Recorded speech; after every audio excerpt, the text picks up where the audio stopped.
Mes chers amis, il y a une Gemara tout à fait surprenante qui dans le traité de Psachim nous dit Kol ma sheomer lecha ba'al habayit aseh chutz mitzeh.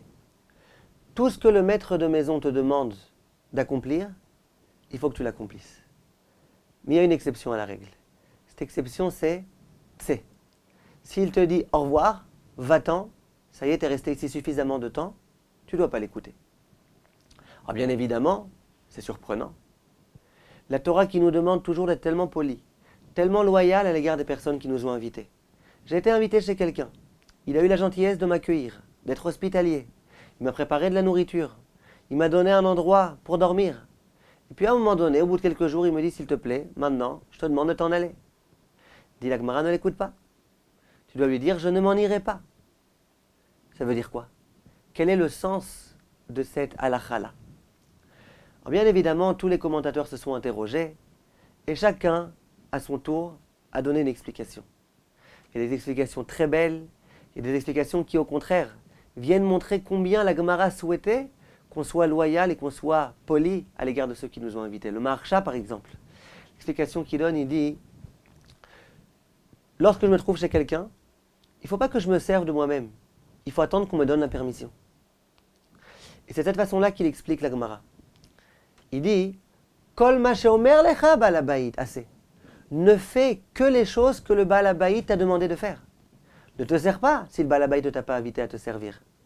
Ne te crois pas chez toi si le Baal Habayit ne t'a pas dit que tu étais chez toi. Ça ne veut pas dire tout ce que le Baal Habayit te demande de faire, il faut que tu fasses, ça, c'est évident. C'est ne fais que ce que le Baal Habayit t'a demandé de faire. Par contre, il y a une exception. L'exception, c'est dehors. N'attends pas que le Baal Habayit ait besoin de te dire dehors pour sortir. Comprends de toi-même lorsque le Baal Habayit est fatigué, lorsqu'il aimerait bien se reposer, lorsque ça fait déjà pas mal de temps que tu te trouves chez lui, et de toi-même comprends. Au contraire, appréciez ici la façon dont la Torah nous demande de nous comporter. Concernant toutes les autres choses, ne fais rien tant qu'on ne t'a pas demandé, tant qu'on ne t'a pas donné l'autorisation. Sortir, ça tu peux sortir avant même qu'on t'ait donné l'autorisation. Simplement, mes chers amis, il y a un rave très très grand qui s'appelait le Reshit Chochma. Et il donne une explication fabuleuse à cet enseignement-là. Le Pele Yoetz aussi va aller dans ce sens-là. Et il dit la chose suivante. C'est qui le Baal Habayit? C'est qui le maître du monde? C'est le bon Dieu. Et maintenant, je vous demande d'attacher votre ceinture, parce que n'était-ce le fait que le Reshit Chochma l'a enseigné, ça aurait été interdit de dire ça. Dès lors que ça a été enseigné par le Reshit Chochma, c'est vérité. Et il faut le savoir, il faut le connaître et il faut le comprendre. Le Baal Habayit, c'est le bon Dieu. Et nous sommes ses invités. Vient la Gemara et nous dit Kol ma sheomer lecha ba'al habayit aseh. Tout ce que Dieu te demande d'accomplir, il faut que tu l'accomplisses. C'est évident, c'est Dieu. C'est Dieu qui demande d'accomplir, il faut accomplir. Mais il y a une exception. Il y a une chose où même si Dieu te demande de l'accomplir, tu peux et tu dois refuser. C'est fort ce qui est écrit ici, une exception à la règle. Désobéir à Dieu. Quand est-ce qu'il faut désobéir à Dieu, que c'est une mitzvah de désobéir à Dieu? Si Dieu me dit au revoir. Va-t'en, sors d'ici. Si Dieu me dit sors d'ici, je dois lui dire non, non, non. C'est Reshit Chochma qui me l'a dit. C'est la Gemara qui me le dit. Ça veut dire quoi? Si un jour Dieu vient me voir, qui me prend par le col de la chemise et qui me dit monsieur, j'en ai marre de toi. Arrête un petit peu, va-t'en, arrête de me servir. Arrête de faire la Avodat Hashem. Ça suffit. Va-t'en. Moi je dois dire à Dieu, je m'en irai pas. Je continuerai à te servir, je continuerai à prier, je continuerai à faire des brachot, à accomplir des mitzvot. Voilà ce que dit le Rav. C'est la raison pour laquelle, même quand quelquefois, on a l'impression que Hachem il nous aime plus tellement, on est loin de lui, parfois on a l'impression que Kadosh Baruch Hu, il est un petit peu hostile à notre égard, qu'il veut plus de nous, il faut savoir. Même si Hachem nous disait de façon explicite, je veux plus de toi, nous on devrait lui dire, Hachem nous continuera malgré tout. Continue le Pele Yoetz. Et il dit, mais il faut savoir que Hachem nous dit jamais je veux plus de toi. Même si jamais Hachem nous avait dit je veux plus de toi, on devrait lui dire on continuera. Mais c'est un cas d'école. Ça n'existe pas. Il n'y a jamais aucun homme auquel Dieu s'adresse en lui disant je veux plus de toi. S'il y a une exception, dit le Reshit Chochma. L'exception c'est Acher. Acher c'est un homme qui s'est tellement mal comporté sur terre que Akadosh Baruch Hu lui a dit toi tu peux plus faire tes chouvas. Toi, je veux plus de toi. Va-t'en.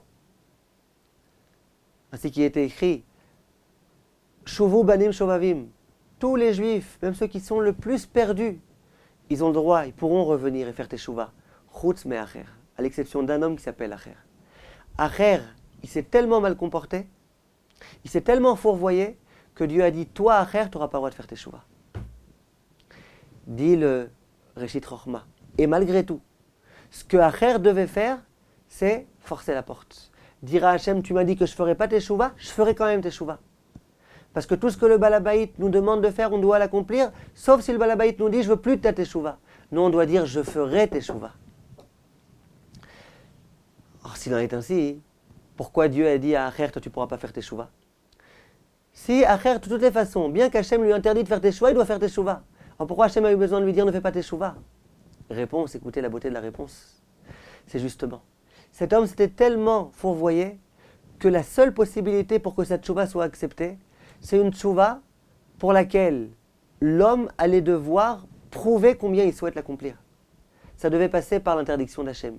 Il fallait qu'Hachem dise à Acher, je ne veux pas de ta teshuva. Et que Acher, au lieu de se dire, bon, si Hachem ne veut pas, il ne veut pas. Qu'il dise, Hachem ne veut pas, je le ferai. Parce que pour moi, c'est important de servir Hachem. C'est qu'une teshuva de cette dimension-là, d'une telle sincérité, qui pouvait réussir à sauver la situation de Acher. C'est pour ça qu'Hachem a dit, je ne veux pas que tu fasses teshuva. Pour que Acher puisse justement faire une teshuva avec toute l'intensité voulue pour pouvoir faire teshuva. Ce qu'il fera finalement. Mais nous, Baruch Hashem, à aucun moment Dieu a dit, enfin je sais pas, moi en tous les cas, j'ai jamais entendu que Dieu disait tout le monde pourra faire teshuva sauf Rav Kohen Arazi. J'espère que vous non plus, vous n'avez pas entendu ces voix-là. Sinon, peut-être faudrait aller dans un hôpital psychiatrique. Donc, a fortiori qu'il faut qu'on soit confiant, qu'on sache que Hachem souhaite notre teshuva, qu'il attend notre teshuva, et que notre teshuva est tout à fait possible. Kol tov, mes chers amis, Ktiva Vechatima Tova.